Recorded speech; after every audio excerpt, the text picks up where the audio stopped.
রাজ্য সরকারের টাকাটাকে শুষে নেওয়া হচ্ছে। কি করে শুষে নেওয়া হচ্ছে? ট্যাক্সের বদলে শেষ আর সারচার্জ বসানো কেন্দ্রের রাজ্যের বিরোধী নীতি, রাজ্য বিরোধী নীতির আরেকটা জলজ্যান্ত উদাহরণ। অ্যাজ পার কনস্টিটিউশন, অর্থ কমিশন দ্বারা নির্ধারিত কেন্দ্রীয় করের একটা নির্দিষ্ট শতাংশ রাজ্যগুলিকে হস্তান্তর করতে হয়, কিন্তু ট্যাক্সের বদলে শেষ সারচার্জ নেওয়া হলে তার কোনো ভাগ রাজ্যকে দিতে হয় না, অর্থাৎ রাজ্য কিছু পাচ্ছে না, অথচ রাজ্য থেকে তুলে নিচ্ছে। আর এক্সাইজ ডিউটির আরেকটা বড় অংশকে শেষ সারচার্জ দিয়ে রিপ্লেস করছে, যাতে রাজ্যগুলির সাথে তাদের ভাগ করতে না হয়। পেট্রোল ডিজেলের ক্ষেত্রেও একই অবস্থা। হিসেব বলছে GOI does not share nearly 90% of its collection from petrol and diesel with the states. এর থেকে দুর্ভাগ্য আর কি আছে? This is discriminatory, undermining the spirit of federalism and anti-federalist. We strongly feel that all cesses, surcharges should be eliminated, or if continued, then it should be from a part of the divisible pool. রাজ্যকে কিছুই দিচ্ছে না, একতরফা নিয়ে চলে যাচ্ছে, যার ফলে বেকারি বাড়ছে, দরিদ্রতা বাড়ছে, আনএমপ্লয়মেন্ট বাড়ছে, আর কাজ শুধু একটাই, যেমন করে হোক লাগিয়ে দাও, দাঙ্গা তৈরি করো। আমরা বীজ বপন করেছি, শুনেছি বীজ বপন করো ভালো হয়, যত চারা লাগাবে ভালো হবে। এরা একটাই বীজ বপন করতে পারে, সেটা হচ্ছে দাঙ্গা বীজ। প্ল্যান করে দাঙ্গা বীজ বপন করছে। প্ল্যানিংটাকে নিখুঁত দেখতে পাচ্ছেন? আমি শুনেছি 1 ঘন্টায় নাকি 147 জনকে সাসপেন্ড করে 37টা না 38টা বিল পাস করে নিয়েছে, এবং বিলটা পাস করেই বিলটা দেখার সুযোগ হয়নি। হোম সেক্রেটারি ফোন করছে আমাদের, কি কমিটি বানায় যেন আমরা চাকর বাকর বন্ডেড লেবার। তুমি ন্যায় করতে গিয়ে অন্যায় করেছো কিনা আমাকে পড়তে হবে না? আমরা তো কোনো এগ্রি করিনি। তুমি তো এমনকি এমপিদেরও কনফিডেন্সে নাওনি, তুমি তো একতরফা করেছো। কত বিল করেছে, কনস্টিটিউশনটাকে ভেঙে চুরে ছোপড়া করে দিয়েছে। ভুলে গেছে বাবা সাহেব আম্বেদকর, পণ্ডিত জওহরলাল নেহরু, মহাত্মা গান্ধীজি, নেতাজি সুভাষচন্দ্র বোস, আবুল কালাম আজাদ, গুরু গোবিন্দ, গুরু ভগৎ সিং, গুরু নানক, অথবা মহাবীর জৈন, হিন্দু, বৌদ্ধ, শিখ, জৈন, পারসিক, মুসলমান ও খ্রিস্টান। আমরা ছোট্টবেলা থেকে পড়ে আসছি, নানা ভাষা, নানা মাতা, নানা পরিধান, বিবিধের মাঝে দেখো মিলন মহান। আমরা ছোট্টবেলা থেকে পড়ে আসছি 33 কোটি মোরা নই কবুহীন, হতে পারি দিন তবু নই মোরাহীন। 33 কোটি দেবদেবতা, অথচ দেখুন মধ্যপ্রদেশ, রাজস্থানে ক্ষমতা এসেই ডিমের দোকান বুলডোজার দিয়ে ভেঙে উড়িয়ে দিল। কেউ ডিম খাবে না, কেউ চিকেন খাবে না, কেউ মাটন খাবে না। ভাই যার ইচ্ছে মাটন খাবে, যার ইচ্ছে পটল খাবে, এটা নিয়ে আমাদের বলার কি আছে? যার ইচ্ছে কালো পড়বে, যার ইচ্ছে সবুজ পড়বে, যার ইচ্ছে হলুদ পড়বে, এ নিয়ে আমাদের কি বলার আছে? মানুষের স্বাধীনতা। কিন্তু তা নয়, টোপা কুলের মতো টোপ দিচ্ছে। টোপা কুল যেন আসে আর চলে যায়, এসেই বুলডোজার নিয়ে এসছে। একদিন যে এই বুলডোজারটা লোকের গায়ে চালাতে চালাতে মানুষের জীবন জীবিকা, মানুষের সবকিছুর ওপর চালাতে গিয়ে এটা যে ওদের বুলডোজ করবে এটা ওরা জানে না। চিরকাল পাপ চিরকাল ঢেকে রাখা যায় না। আমরা বলি হাত দিয়ে বলো সূর্যের আলো রুখতে পারে কি কেউ? তাই জোর করে রোখা যাবে না মানুষের বিচারের গণতন্ত্রের ঢেউ, এটা মাথায় রাখতে হবে। গায়ের জোরে যা ইচ্ছে তাই করবে, ইভিএম মেশিনও বদলে দেবে, চিকও বদলে দেবে, আধার কার্ডও বাতিল করে দেবে, সবাইকে জেলে ঢুকিয়ে দেবে। তোমরা তাহলে কি করবে? গড়গড়ি খাবে? আর আমরা কি করব? আমরা তাহলে বসে টোপাকুল খাবো? খাই তো, সরস্বতী পুজোর দিন খাই, পুজো হওয়ার পর। এটা আমাদের শিষ্টাচার। তোমরা তো কোনো সিস্টেমই মানো না, কোনো শিষ্টাচারই মানো না। দুষ্টাচার, ভ্রষ্টাচার, দুর্বিচার, দুর্বিচার, দুর্ব্যবহার,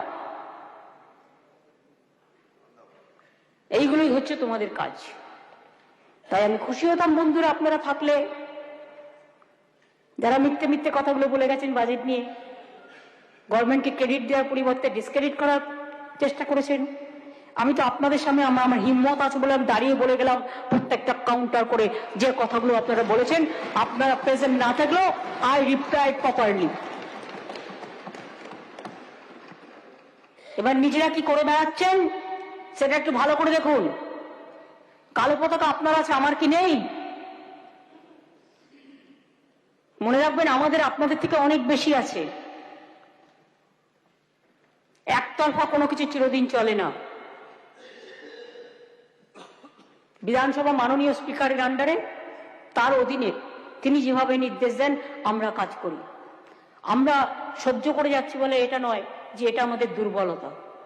আপনারা কেউ কিছু হাউসে প্রেজেন্টই ছিল না, 144 জনকে সাসপেন্ড করে দিয়েছে। আর রোজ কাজ নেই, কর্ম নেই, টিভিতে মুখ দেয়। কখন তাড়াতাড়ি প্রেস কর্নারে যাবে? আর প্রেসগুলো যেন কয়েকটা বসে থাকে। তাহলে এটা কি হলো বলুন, তাহলে ওটা কি হলো বলুন, যেন সব জানতাম। আর এমন এমন প্রেস প্রশ্ন করে তার অস্তিত্বই নেই। একটু অ্যাক্রিডিটেশন কার্ডটা দেখে নেবেন স্যার। আমি তো কয়েকটা ছবি দেখি যে মুখগুলোর কোনো সাংবাদিক বলে অস্তিত্ব নেই, তারা কার্ড নিয়ে বসে আছে। কাজেই বলবেন আমাদের অস্তিত্বের ঠিকানা হচ্ছে মানুষ, আমাদের অস্তিত্বের ঠিকানা হচ্ছে মা মাটি মানুষ, আমাদের অস্তিত্বের ঠিকানা গণতন্ত্র, আমাদের অস্তিত্বের ঠিকানা মায়ের অধিকার, আমার অস্তিত্বের ঠিকানা সর্বধর্মের অধিকার, আমাদের অস্তিত্বের ঠিকানা জমিদারদের বিরুদ্ধে মানুষের অধিকার। আমি এখানে দাঁড়িয়ে আবার সারা ভারতবর্ষ জুড়ে, হ্যাঁ আমার পাঞ্জাব যাওয়ার কথা ছিল, আমি অরবিন্দজির সাথে কথা বলেছি। পাঞ্জাব, হরিয়ানা, দিল্লি সব জায়গায় আপনারা দেখেছেন কৃষক আন্দোলন হচ্ছে। তাই কৃষক আন্দোলনকে সাপোর্ট দেওয়ার জন্য আমরা প্রোগ্রামটা একটু পোস্টপোন করেছি, কয়েকদিন বাদে করব। কারণ আমি মনে করি কৃষকদের পাশে দাঁড়ানো আমাদের সবচেয়ে বেশি দরকার। আজকে তাই বলবো, যারা কালো পতাকা নিয়ে ঘুরে বেড়াচ্ছেন, কৃষকরা যেদিন কালো পতাকা নিয়ে দিল্লি দখল করবে না, সেদিন বুঝবেন আসল মজাটা কোথায়, কালো না সাদা, কোনটা চান ভেবে দেখুন মিথ্যে কথা বলার আগে।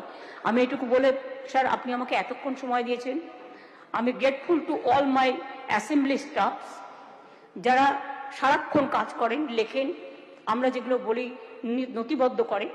আমার সমস্ত বিধায়কদের, আমি আমার সমস্ত মিনিস্টারদের, মিডিয়াকে গালাগালি দিলেও আমি গুডি গুডি মিডিয়া ছাড়া অন্যান্যদের সকলকে আমার অভিনন্দন জানাচ্ছি। কারণ তাদেরও কিছু করার নেই, তাদের বলে দেওয়া হয় সকালবেলায় বিজেপি পার্টি অফিস থেকে এই নিউজটা করতে হবে। তবে কেউ কেউ বেশি বাড়াবাড়ি করে, এটা না করলেও পারে। টিআরপি, টিআরপি না সিআরপি সেটা আমি বুঝি না। টিআরপির কোনো মূল্য আছে কিনা সেটাও আমি বুঝি না।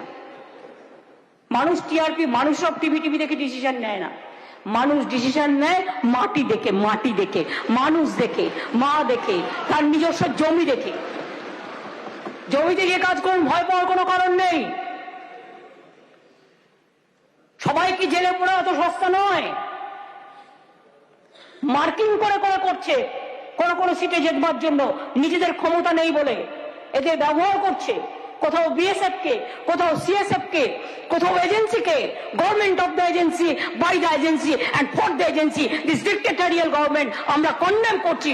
We condemn from this house central government, not only for first time but 1,000 times, many more times we want to condemn them. It's a black government, blackish government, draconian government. Demolition on democracy is their only action, nothing else. আর তাদের যারা সাথ দিয়ে চলেছেন তাদের বলবো ক্ষমা করবেন ভুল হলে, কিন্তু মনে রাখবেন আপনাদের নিজস্ব একটা দায়বদ্ধতাও আছে, সমাজের কাছে দায়িত্ব আছে, সেই দায়িত্বটুকু পালন করুন। তার থেকে বেশি আমি কিছু চাই না। পুলিশ দেখলেই পেটাতে হবে, যখন আপনার চুরি হয় ঘরে, পুলিশকেই তো ডেকে পাঠান। যখন বিপদে পড়েন, পুলিশ দেখলেই তো ডেকে পাঠান। আর ছবি তোলবার জন্য এমনকি মহিলা পুলিশদেরও ধাক্কা দিয়ে ফেলে দিতে হবে। তারা যদি পাল্টা আপনাদের বিরুদ্ধে অ্যাটেম্প টু মার্ডার কেস করে, তখন কি করবেন? একটা মহিলার গায়ে হাত দেওয়া অন্যায়, এটা জানেন না? ভাবছেন পুলিশরা সব সহ্য করে নেবে? ও বেচারার মানুষ না, ওরা যেন হিউম্যান বিং নয়। এসব চলছে, এবং কাদের এতে চলছে আমি জানি না, বাট আমি মনে করি administration must be very strong and they must take all in a proper with proper legal action and strong action. আমি যদি ভুল করি, আমার বিরুদ্ধে স্ট্রং অ্যাকশন নাও। তুমি যদি ভুল করো, তোমার বিরুদ্ধে স্ট্রং অ্যাকশন নাও। স্ট্রং অ্যাকশন নেওয়ার দরকার এসছে। অনেক ধৈর্য করেছি আমরা, অনেক ধৈর্য ধরেছি আমরা। অত্যাচারের লিমিট চলে গেছে। যাকে যাকে পারছে ধরে মারছে, আর বড় বড় কথা বলছে। সবকিছুর একটা লিমিট থাকা উচিত। লক্ষ্মণেরও একটা রেখা ছিল। লক্ষ্মণ রেখা ক্রস করেছিল বলেই মা সীতা বিপদে পড়েছিল। এটা আমরা জেনে আছি যে প্রত্যেকের একটা লক্ষণ রেখা থাকা উচিত। এদের লক্ষণ রেখা নেই, এদের রাবণ রেখা আছে। তাই রাবণকে নিয়েই ওরা বেঁচে থাকুক। রাবণের সরকার আমরা বলছি আর নেই দরকার। আমরা চাই মানুষের সরকার। আমি এটুকু বলে সবাইকে অনেক ধন্যবাদ, অভিনন্দন। স্পিকার সাহেব, আপনাকে আমার গ্র্যাটিটিউড, আমার হাম্বেল রিগার্ডস জানিয়ে আমি প্রশাসন থেকে শুরু করে, আমার অফিসার থেকে শুরু করে, বাজেট ফাইন্যান্স বিল সব নিয়ে যারা দিনেও রাত পরিশ্রম করছেন সব অফিসারদের, আমি সবাইকে বলছি অনেক অনেক ধন্যবাদ। ভালো থাকবেন। অনেক অনেক শুভনন্দন, অভিনন্দন। ভালো থাকুন, অনেক অনেক ভালো থাকুন। আবার কি হলো? অনেক অনেক ভালো থাকুন। ও তো জানি, আর নতুন কি বলবো। সিজিআই কে বাদ দিয়ে দিয়েছে ইলেকশন কমিশনের অ্যাপয়েন্টমেন্ট থেকে। সে তো পুরনো খবর হয়ে গেছে। কাকে রেখেছে? সবই তো বাদ। ওরা যা বলবে তাই করবে। রাত্রির বেলায় যদি বলে ভোট হয়েছে, তোমাকে মানতে হবে ইয়েস ভোট হয়েছে। ইতিহাসকে বাদ দিয়ে দিচ্ছে, চিফ জাস্টিসকে বাদ দিয়ে মন্ত্রীকে নিয়ে এসছে। সব জানি আমরা, সব জানি আমরা। সুতরাং এরা হচ্ছে সারাক্ষণ মিথ্যে কথা বলে, ফেক নিউজ ছাড়ে, প্রচুর টাকা সোশ্যাল নেটওয়ার্কে ভাওতা ফলস ভিডিও দেখায়, বাংলার নামে মিথ্যে কথা বলে বদনাম করে। কিন্তু বাংলাকে স্যালুট জানিয়ে বলতে হবে, বাংলাই বিশ্ব সেরা, বাংলাই বিশ্ব বাংলা, বাংলাই স্বাধীনতার জন্ম দেয়, বাংলাই নবজাগরণের জন্ম দেয়, আর বাংলাই আগামী প্রজন্মকে পথ দেখায়, মানবিকতাকে জন্ম দেয়। আমি এটুকু বলে আপনাদের সকলকে ধন্যবাদ, নমস্কার জানিয়ে, সর্বধর্মের সকলকে সম্মান জানিয়ে আমি বলি জয় হিন্দ, জয় বাংলা। সন্দেশখালীতে সরব মমতা বন্দ্যোপাধ্যায়, সন্দেশখালীতে বহিরাগত, সন্দেশখালী নিয়ে আক্রমণাত্মক মমতা বন্দ্যোপাধ্যায়। বিধানসভা থেকে আরএসএস, সন্দেশখালীতে আরএসএস এ ভরে গেছে, বহিরাগতদের দিয়ে অশান্তি তৈরি করা হচ্ছে। মমতা বন্দ্যোপাধ্যায় সরব হলেন। বিজেপির বিরুদ্ধে অভিযোগ, আরএসএস এর বিরুদ্ধে উস্কানির অভিযোগ, দোষীদের বিরুদ্ধে কড়া ব্যবস্থার হুঁশিয়ারি। কি বললেন বিধানসভায়, দেখুন মমতা বন্দ্যোপাধ্যায়। অন্যায়কে কোনোদিন প্রশ্রয় দিইনি, এবং আমি ইনিশিয়েটিভ নিয়ে স্টেট কমিশন পাঠিয়েছি। 17 জনকে অ্যারেস্ট করা হয়েছে, এবং আপনারা দেখেছেন যারা মুখে মাস্ক পরে পরে ছবি তুলছে, ধরাও পড়েছে বিজেপির কর্মী, কিভাবে তারা বাইরে থেকে নিয়ে এসে একটা এলাকাকে অশান্ত করার চেষ্টা করেছে। আগে টার্গেট শেখ শাহজাহান, ওকে টার্গেট করে ইডি ঢুকলো, তারপরেই সবাইকে বার করে দিয়ে তারপরে ওখানে আদিবাসী মাইনরিটিদের মধ্যে ঝগড়া লাগিয়ে দিল। সেও একটা মহিলা টিম আছে, ঘরে ঘরে যাচ্ছে কার কি অভিযোগ শুনতে। শুনে এসে রিপোর্ট করার পর যদি কারো প্রবলেম থাকে সেটা নিয়ে নিশ্চয়ই আমরা কাজ করব। সন্দেশখালী আজকে নতুন নয়, ওখানে আরএসএস এর একটা বাসা আছে। 7-8 বছর আগেও দাঙ্গা হয়েছিল ওখানে।